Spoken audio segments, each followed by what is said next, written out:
সামরিক বাহিনীতে নারী সদস্যদের যৌন হয়রানির ইস্যুটি প্রকাশ্যে আসার পর একের পর এক হেনস্থার অভিযোগ আসছে। পুরুষদের সাথে বাধ্য হয়ে গোসল করতে হয় এমন অভিযোগও করেছেন কানাডার সামরিক বাহিনীর সাবেক নারী সদস্যরা। বিভিন্ন সাক্ষাৎকারের ভিত্তিতে এ খবর জানিয়েছে গ্লোবাল নিউজ। সামরিক বাহিনীর অবকাঠামো এবং নিয়ম পরিবর্তনের দাবি জানিয়েছেন অনেকেই।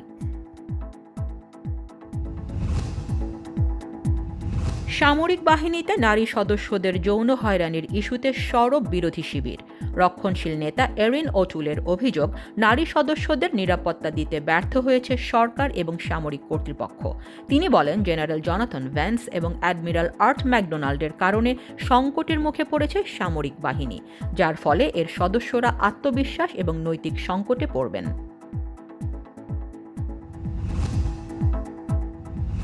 দলীয় নেতৃত্ব নিয়ে প্রশ্নের মুখে পড়েছেন রক্ষণশীল নেতা এবং আলবার্টার প্রিমিয়ার জেসন কেনি। ফলে আগামী বছর ইউনাইটেড কনজারভেটিভ পার্টির রিভিউ কমিটির মুখোমুখি হতে হবে তাকে। ন্যাশনাল পোস্ট জানায়, সম্প্রতি দলীয় নেতাকর্মীদের মাঝে জনপ্রিয়তা কমেছে এমন অভিযোগ ওঠে কেনির বিরুদ্ধে।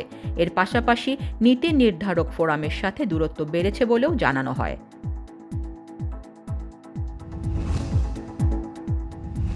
বিমান যাত্রীদের প্রাতিষ্ঠানিক কোয়ারেন্টাইনের জন্য আরও হোটেল অন্তর্ভুক্ত করার সিদ্ধান্ত নিয়েছে ফেডারেল সরকার। বিবৃতিতে বলা হয়, আলবার্টা, কুইবেক, অন্টারিও এবং ব্রিটিশ কলাম্বিয়ার বিমানবন্দর এলাকায় থাকবে এসব হোটেল। দেশের বাইরে থেকে আসা যাত্রীদের নির্দিষ্ট ফির বিনিময়ে থাকতে হবে এসব হোটেলে।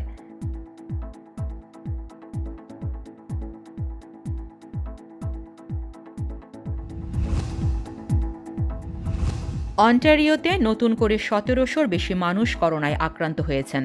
প্রাণঘাতী এই ভাইরাসের প্রকোপে মৃত্যু হয়েছে ১৫ জনের। এ নিয়ে কানাডায় করোনা ভাইরাসে আক্রান্ত হয়ে মৃত্যু হয়েছে মোট ২২,৪৪৯ জনের। এখন পর্যন্ত দেশজুড়ে আক্রান্ত শনাক্ত হয়েছে ৯,০৭,৯৫৩ জন।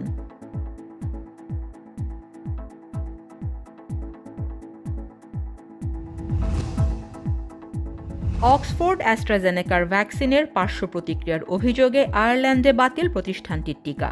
বিশ্ব স্বাস্থ্য সংস্থা এবং ইউরোপীয় ইউনিয়নের আহ্বান সত্ত্বেও এই ভ্যাকসিন বাতিল করল ব্রিটেনের স্বায়ত্তশাসিত অঞ্চলটি। এর আগে অ্যাস্ট্রাজেনেকার টিকা গ্রহণকারীদের মধ্যে বেশ কয়েকজনের রক্ত জমাট বেঁধেছে এমন অভিযোগ ওঠে।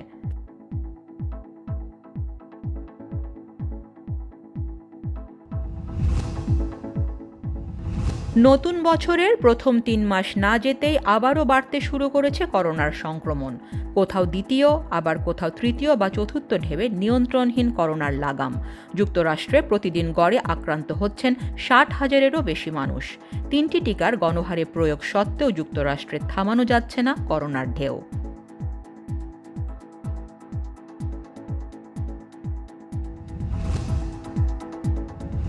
লন্ডনে পুলিশি নির্যাতনে সারা ইভারার্ড নামের এক নারী খুন হওয়ার ঘটনায় উত্তাল ব্রিটেন।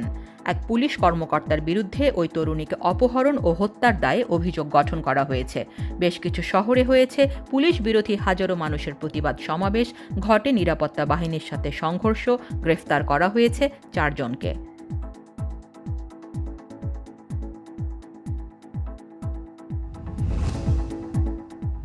মিয়ানমারের জান্তার বিরুদ্ধে বিপ্লবের ডাক দিয়েছেন নির্বাসিত বেসামরিক সরকারের ভারপ্রাপ্ত প্রধান উইং খাইং-থান। সেনা অভ্যুত্থানের পর প্রথমবারের মতো প্রকাশ্যে বক্তব্য দিলেন স্বঘোষিত সরকারের কোনো নেতা। অং সান সুচির দল এনএলডির সিনিয়র নেতা খাইং-থান জানান, আত্মরক্ষার অধিকার নিশ্চিতে আইন তৈরি করবে স্বঘোষিত এই সরকার। এদিকে সেনা অভ্যুত্থানের বিরুদ্ধে বিক্ষোভে এখনও উত্তাল মিয়ানমার। ইংল্যান্ডের বিপক্ষে টি-20 সিরিজে সমতায় ফিরেছে ভারত।